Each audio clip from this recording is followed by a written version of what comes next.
Salut et bienvenue dans l'épisode numéro 5 du podcast de la rentrée. Aujourd'hui on est lundi et on va parler de ton life pie. En gros c'est le camembert de vie. Vous le trouvez dans l'exercice des modules de vision que je vous ai donné dans l'épisode précédent. C'est le premier exercice. En gros, c'est un rond, tout simplement, où tu as plusieurs points de ta vie. Tu as la spiritualité, tu as le développement personnel, tu as les amis, la famille, tu as les relations amoureuses, tu as le travail et les finances, tu as le sport et la santé, etc.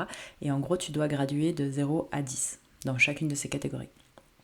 Ce qu'on va faire comme exercice, c'est qu'on va interdire le numéro 7, qui est trop facile, et je te demande en fait de vraiment chercher au fond de toi où ces aspects de ta vie et être honnête avec toi-même. En gros, tu fais un petit bilan de ta vie là, et tu te dis, bon bah ok, mes relations amicales, je suis à un 8, ma santé, je suis à un 4, mes finances, je suis à un 7 par exemple. Bah, du coup, pas de 7, on va mettre 8 ou 6, peu importe. Et tu vas chercher ça en fait pour avoir une overview d'où tu en es dans ta vie et de pouvoir visualiser les zones d'amélioration à faire cette année.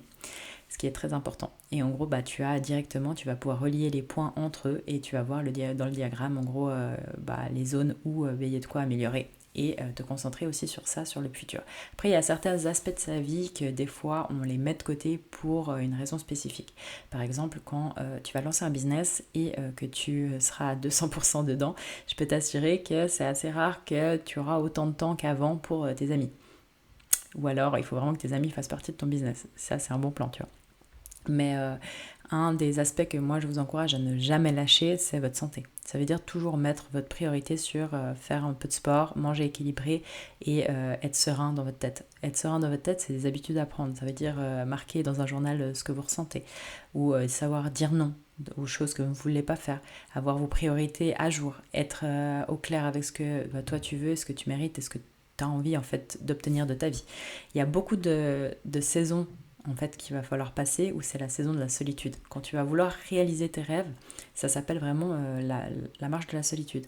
Dans le sens que tu n'es pas encore capable d'être la personne nécessaire à avoir un environnement de gens qui sont déjà comme tu veux être, et en même temps tu dois te détacher de ce que tu connaissais parce que si tu continues à avoir les mêmes habitudes, continues à faire les mêmes choses et continues à traîner avec les mêmes personnes, tu n'auras pas les résultats que tu cherches. C'est logique, dans le sens que de nouveau, on ne peut pas s'attendre à des résultats différents en faisant la même chose. Et les peurs des autres, en fait, elles vont t'affecter. Ça veut dire que si toi, tu choisis d'aller dans ton chemin, tu choisis de suivre ta voie, tu choisis de faire ta vie à toi, il y aura toujours des gens qui vont te mettre leurs peurs personnelles sur ta vie. C'est leur peur, c'est leur vie. Tout ce qui sort de la bouche de quelqu'un, c'est ce qui se passe dans sa tête et dans sa vie. On a tous des limitations mentales et en fait le but c'est au maximum d'essayer de ne pas les projeter en fait sur les autres. Mais la plupart des gens sont tellement inconscients qu'ils n'y arrivent pas. Dans le sens que ils pensent pour ton bien, te dire des choses qui vont t'aider. Mais en fait ça va pas du tout t'aider parce que essayer de rendre la vie facile à quelqu'un, ça lui rend très très dur sur le long terme. Et ça, c'est souvent dans ton entourage proche. Ils vont être en mode tu devrais pas faire ci, ou tu devrais faire attention, ou partir c'est dangereux, ou être une femme. Quoi. Ce genre de petits mots, tu te dis non, en fait, quoi. Je suis une adulte, je suis consciente, je sais ce que je veux faire, il n'y a que moi qui vois mon rêve et ma vision, c'est à moi de faire en sorte d'y arriver. Il n'y a personne qui va vivre ta vie en fait. Si toi, à la fin de la journée, tu rentres du boulot et puis t'es éclaté par terre en te disant mais qu'est-ce que je fais là, pourquoi je subis autant, mais c'est parce que tu n'as juste pas pris la responsabilité encore de ta vie et c'est à toi de faire des meilleurs choix et des meilleures actions. Les meilleurs choix, les meilleures actions, on peut tous les faire. Il n'y a pas de limitation à certaines personnes et d'autres, c'est impossible. Non, mais par contre, c'est progressif.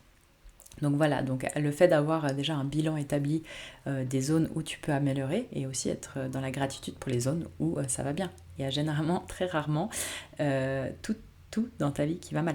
Même dans les pires situations de ma vie, il y avait toujours quelque chose où je pouvais être dans la gratitude. J'avais un toit, j'avais de quoi manger, j'avais toujours des amis, une famille qui étaient là pour moi.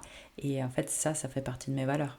Et dans cet épisode, on va parler déjà de Life Pie et puis du camembert, mais dans le prochain, comme je vous ai promis dans l'épisode d'avant, je vais vous parler des valeurs et comment avancer avec le compas de nos valeurs et de nos priorités et réussir sa vie en étant serein et en paix. Bisous!